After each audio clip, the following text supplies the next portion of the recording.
Halo teman-teman, selamat datang di channel Pahlevi Reza.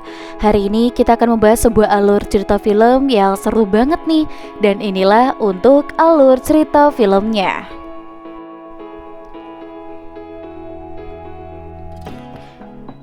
Ada 5 orang detektif kepolisian Korea yang bekerja satu tim di divisi kriminalitas narkoba. Kelimanya sering sekali sial dan misinya gagal. Tim itu isinya ada Ketua Go, Detektif Jang, Detektif Ma, Detektif Yongho, dan Detektif Jaehon. Suatu hari tim ini menangkap penjahat yang lagi asik ngumpul main judi siang-siang. Mereka udah nyiapin rencana penyergapan, termasuk pakai tali yang biasa digunakan para pembersih kaca di gedung tinggi. Sayangnya pas detektif Jang mau masuk ke dalam gedung lewat jendela, aksinya gagal. Di jendela satunya ada Ketua Go yang juga tidak berhasil masuk dengan mulus. Para penjahat yang melihat aksi polisi-polisi ini cuma bisa geleng-geleng kepala. Para penjahat pun mengatakan harusnya kalau sudah susah payah bikin rencana, mereka bisa menerobos masuk dengan keren seperti di film-film barat. Dan Ketua Go pun menjawab kalau mereka terpaksa harus berhemat karena terbatasnya anggaran. Setelah percakapan super santai itu, penjahat yang mereka incar tetap berhasil kabur dengan melompat ke jendela samping Ketua Go, dan aksi kejar-kejaran pun mulai terjadi. Saat mengejar para penjahat, detektif lain berlari sekuat tenaga, tapi detektif Ma naik motor metik dengan santainya. Dan akhirnya penjahat pun berhasil dilumpuhkan oleh detektif Ma. Sayangnya aksi itu ternyata malah membuat beberapa tabrakan mobil beruntun di jalanan.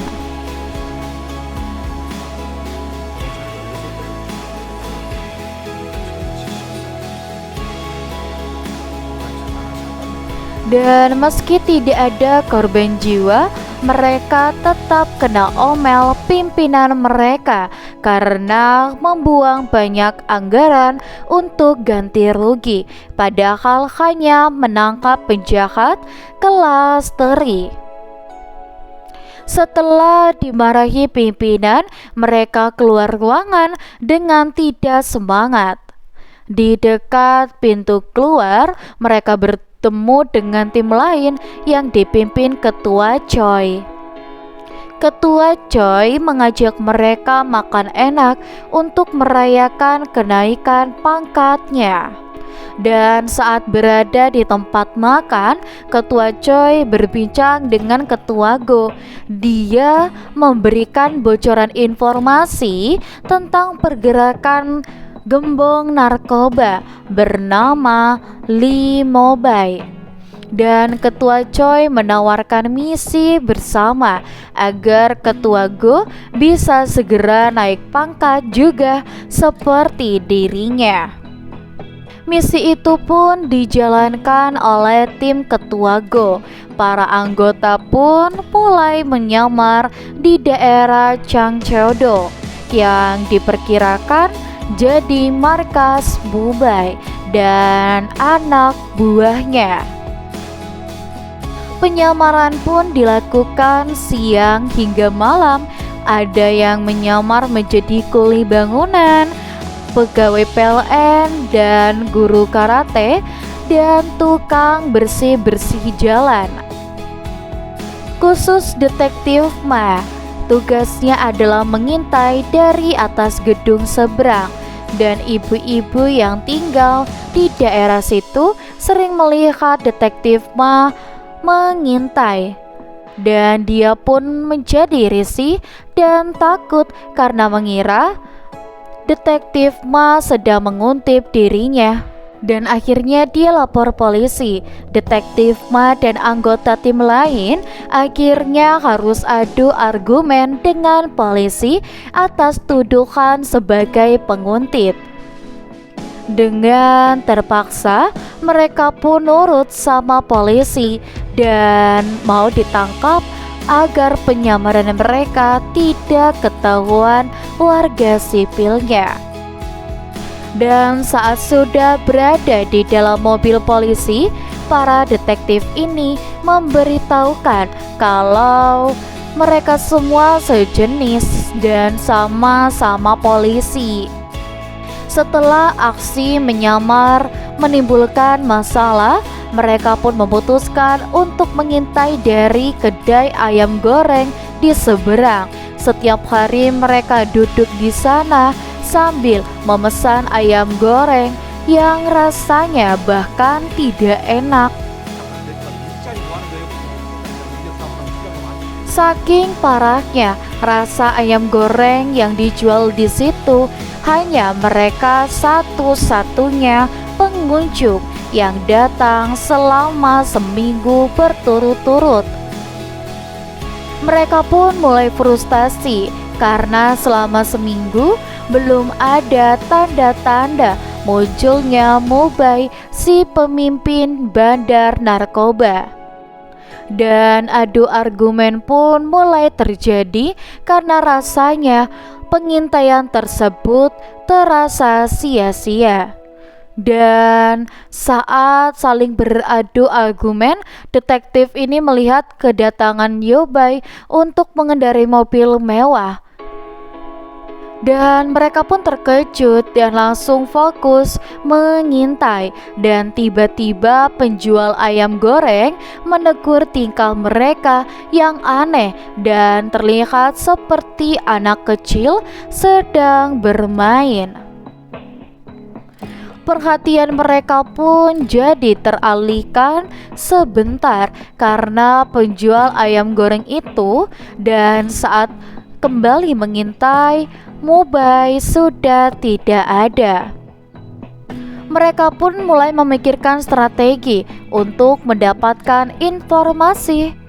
Dan Ketua Go bahkan mengusulkan untuk melakukan penyadapan meski tanpa surat izin resmi dari pimpinan. Detektif Jang menantang ide itu sebab mengkhawatirkan jika ada kerugian ataupun tuntutan yang muncul. Dan detektif Jang pun takut mereka semua akan kehilangan uang pensiunnya hanya karena kesalahan sepele. Meskipun begitu, dan banyak yang setuju dengan ide menyadap pembicaraan.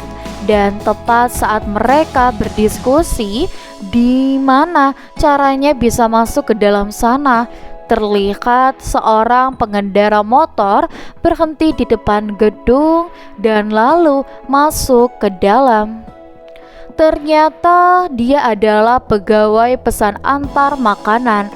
Mereka merasa ide penyamaran sebagai kurir pesan antar paling masuk akal dilakukan. Mereka pun bertanya kepada pemilik kedai ayam goreng punya layanan pesan antar atau tidak. Dan pemilik kedai mengatakan punya layanan pesan antar, dan yang sering pesan adalah orang-orang di gedung sebelah. Detektif Yongho pun menawarkan diri sebagai pegawai pesan antar. Tapi ternyata pemilik kedai ayam goreng akan menutup warungnya mulai besok, dan dia juga akan menjual warung ayamnya tersebut karena beralasan tidak lagi menguntungkan. Mereka pun mulai berpikir untuk membeli warung tersebut agar misi pengintaian berjalan dengan lancar. Masalahnya adalah mereka tidak punya uang, dan jika menggunakan tenaga investigasi tidak memungkinkan. Karena diskusi yang buntu, Ketua Go memilih pulang dulu ke rumah. Sampai di rumah ternyata menu makan malamnya adalah opor ayam, dan Ketua Go merasa sudah sangat muak dengan ayam karena setiap hari mereka memakannya. Namun meski begitu, dia tetap berusaha menghabiskan makan malam yang disiapkan istri tercintanya. Saat dirinya makan, istrinya ngomel, dan karena suaminya tidak kunjung naik pangkat padahal sudah mendekati masa pensiun. Dan saat anaknya pulang, sang istri emosinya berada di puncak, dan akhirnya Ketua Go memilih untuk mengajak anaknya untuk jalan-jalan keluar sebentar. Dan mereka pun nongkrong berdua di minimarket. Dan si anak ini adalah anak ketua kelas di sekolahnya. Dia menceritakan hari-harinya sebagai ketua. Katanya menjadi ketua harus bisa menopang anggotanya ketika kesulitan. Ucapan anaknya itu menjadi motivasi untuk Ketua Go. Dan keesokan harinya dia pun mendatangi warung ayam goreng dan membelinya dengan uang pensiunan. Ketua Go mempertaruhkan segalanya untuk misi kali ini. Dan setelah resmi membeli warung itu, hari-harinya pun dihabiskan untuk mengintai dengan serius. Dan warung tidak lagi beroperasi dan dijadikan markas pengintaian. Sialnya, beberapa pengunjung sering tiba-tiba datang untuk makan ayam. Padahal sebelumnya warung tersebut sangat sepi dan tidak pernah ada pengunjung satupun yang datang. Ketua Go pun sangat kesal dan berpikir kalau mereka perlu solusi untuk hal ini. Ketua Go khawatir warga sekitar akan mulai curiga jika mereka terus-menerus menolak pelanggan yang datang. Akhirnya mereka pun memutuskan untuk benar-benar membuka warung ayam goreng sebagai kamuflase yang sangat sempurna. Ketua Go pun menyuruh semua anak buahnya memasak ayam goreng. Nanti masakan siapa yang paling enak akan dipilih untuk menjadi koki. Dan setelah mencoba semua ayam goreng, ternyata masakan detektif Ma paling lezat. Dan Ketua Ma pun dipilih untuk menjadi koki. Sementara detektif lain diberi tugas yang berbeda-beda, dan detektif Jae-hoon dan Chang menjadi pelayan. Ketua Go sebagai kasir, sementara detektif Yong-ho ditugaskan untuk standby di dalam mobil. Jadi sewaktu-waktu mereka butuh melakukan pengejaran, detektif Yong-ho sudah selalu siap di dalam mobil. Pengunjung warung pun muncul 2 orang. Mereka tidak mau ayam goreng original dan ingin menu lain, yaitu ayam bumbu. Dengan sigap Ketua Ma menuruti keinginan mereka dan membuatkan ayam goreng bumbu. Tidak disangka ternyata ayam itu sangat-sangat enak. Kabar pun tersebar dengan cepat dari mulut ke mulut tentang kelezatan ayam goreng masakan detektif Ma. Warung pun menjadi semakin ramai oleh pengunjung. Bahkan mereka dikunjungi produser acara TV nasional yang ingin meliput usaha warung goreng tersebut. Dan tentu saja Ketua Go menolak dengan keras, sebab jika itu terjadi penyamaran mereka bisa terbongkar. Suatu malam, Mobai terlihat muncul di depan gedung yang selama mereka intai.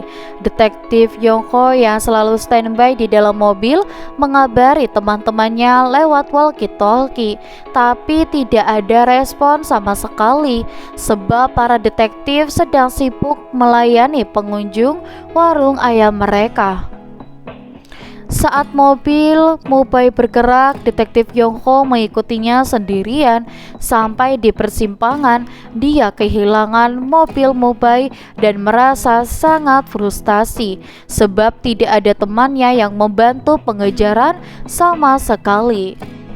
Ia pun kembali ke warung dan mengeluarkan semua emosinya. Tanpa disangka teman-teman detektifnya juga ikutan emosi balik karena lelah seharian mengurus warung ayam.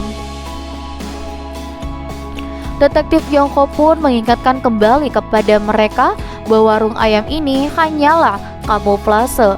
Mereka adalah polisi yang sedang menjalankan misi.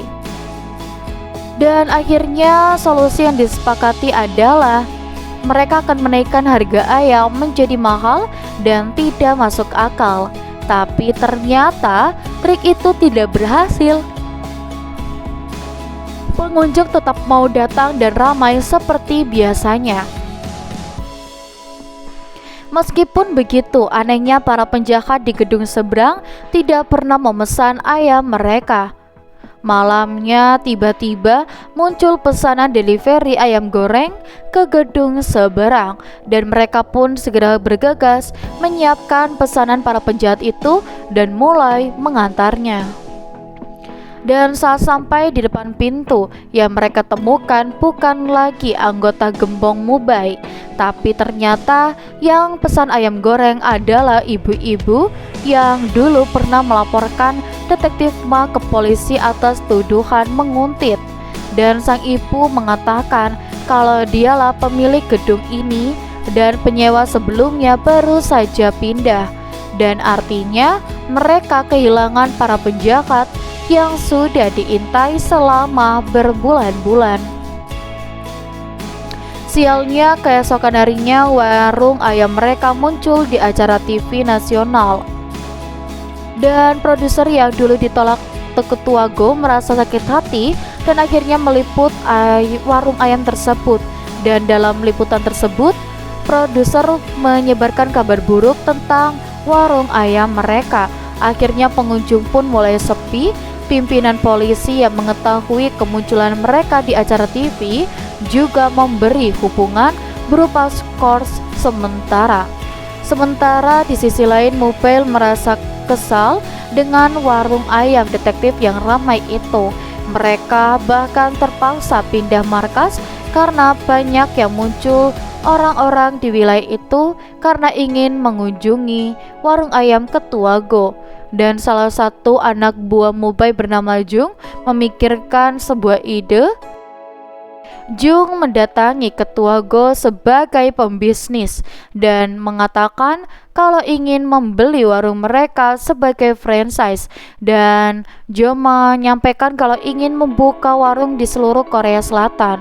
Singkat cerita, kesepakatan pun terjadi. Dengan cerdasnya, Mubai menyeludupkan narkoba mereka ke dalam kemasan ayam goreng yang didistribusikan ke seluruh warung cabang, dan hal itu tentunya membuat orang-orang tidak diketahui. Dan sampai para pelanggan mulai ngeluh di internet tentang pelayanan di warung-warung cabang. Tentu saja pelayanan yang didapat kurang baik, bahkan kasar, sebab pegawai di sana hanyalah para preman anak buah Mubai. Di tempat lain, Mubai bertemu dengan pesaingnya yang bernama Ted Chang dan dia menawarkan kesepakatan kerjasama penjualan narkoba. Para detektif pun mulai melakukan investigasi terhadap warung-warung cabang dan menemukan kejanggalan pada bagian pesan antar. Dan di sini pemesan ayam masih sangat tinggi padahal warung sudah sangat sepi semenjak muncul pengaruhan dari warga internet dan mereka merasa semakin curiga. Penyelidikan lebih lanjut pun dimulai. Mereka pun menyamar menjadi tukang antar ayam. Sementara detektif mau mendatangi para pegawai warung cabang.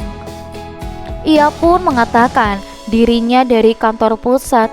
Sayangnya penyamaran Ma akhirnya terbongkar dan dia dihajar habis-habisan. Mubai yang mengetahui identitas detektif Ma dari tanda pengenal kepolisiannya pun menjadi sangat marah. Mubai akhirnya merencanakan hal licik. Dia pun berniat mengkhianati Tech Chang dan akan menjadikan kambing hitam dalam bisnis penjualan narkoba. Di sisi para detektif, mereka sudah mengetahui kalau ayam jualan mereka dijadikan alat menyelundupkan narkoba pada pelanggan. Dan pada saat itu tiba-tiba ada panggilan video masuk ke HP detektif Chang. Ternyata yang menghubungi mereka adalah para penjahat. Terlihat panggilan video detektif Ma sedang disekap oleh para penjahat. Tanpa mengulur waktu, detektif Chang masuk melacak detektif Ma dan mereka pun menuju ke lokasi sesuai petunjuk. Dan di tengah penyekapan, para orang-orang Mubai menggali lubang untuk mengubur detektif Ma hidup-hidup. Tetapi detektif Ma berhasil melepaskan ikatannya dan menghajar seluruh anak buah Mubai sendirian. Dan ternyata detektif Ma dulunya adalah mantan atlet judo nasional sehingga kemampuan bela dirinya sangat-sangat hebat. Dan di dekat tempat penyekapan tersebut, Mubai dan Tech Chang sedang berinteraksi. Detektif Ma yang melihat hal itu langsung mengirim pesan kepada detektif Chang untuk segera datang. Tech Chang akan membeli narkoba dari Mubai sesuai kesepakatan. Dan detektif Ma merasa dia harus bertindak sekarang, sebab jika harus menunggu temannya datang, maka itu akan terlalu lama. Dan dia pun menyalakan suara sirine polisi dari ponselnya agar para penjahat panik. Ternyata hal tersebut memicu pertarungan antara dua kubu penjahat. Mubai berusaha menjalankan liciknya dan berniat mengambil semua uang Tech Chang tanpa memberikan barang jualannya. Dan tepat saat pertarungan tengah berlangsung, para detektif di sini tiba dan perkelahian pun langsung berhenti.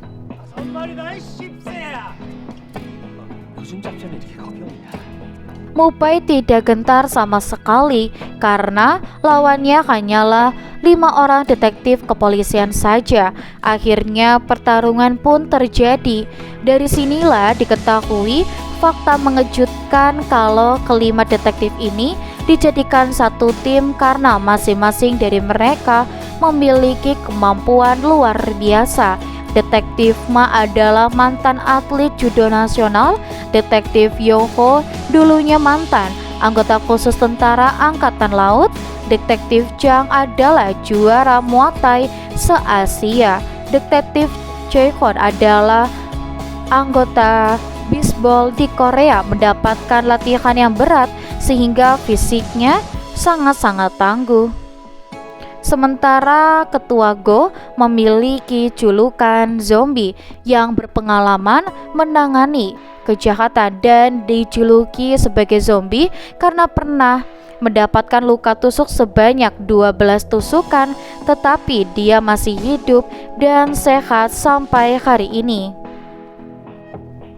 Mubai diam-diam kabur dari area itu menuju kapal yang sudah dia siapkan. Ketua Go yang melihatnya segera mengajak Mubai, dan saat kapal berhasil dijalankan, ternyata Ketua Go juga sudah ada di dalamnya. Mereka pun akhirnya bertarung dengan sangat sengit di atas kapal. Meskipun Ketua Go sudah lelah dan banyak cedera di sekujur tubuhnya akibat perkelahian sebelumnya, dia tetap berhasil mengalahkan Mubai. Dan saat polisi Baluntuan sudah sampai di tempat kejadian, mereka sangat terkejut sebab semua penjahat sudah tergeletak di dalam posisi babak belur dan terikat tangan serta kakinya. Atas keberhasilan para detektif menangkap kedua penjahat kelas kakap sekaligus, masa hukuman mereka pun dihapuskan. Tidak hanya itu, mereka berlima mendapatkan kenaikan pangkat secara bersamaan. Dan dari sini memang terbukti jika kita tekun dan percaya kepada apa yang menjadi passion kita, pasti hasilnya akan baik-baik saja dan filmnya pun berakhir. Nah, gimana nih teman-teman? Lumayan seru juga ya untuk alur cerita film yang satu ini. Dan untuk teman-teman di rumah yang mungkin kalian penasaran dengan alur cerita film yang lainnya, juga jangan lupa nih untuk selalu pantengin terus channel ini, karena kita akan selalu update setiap harinya. Sampai jumpa semuanya, dadah.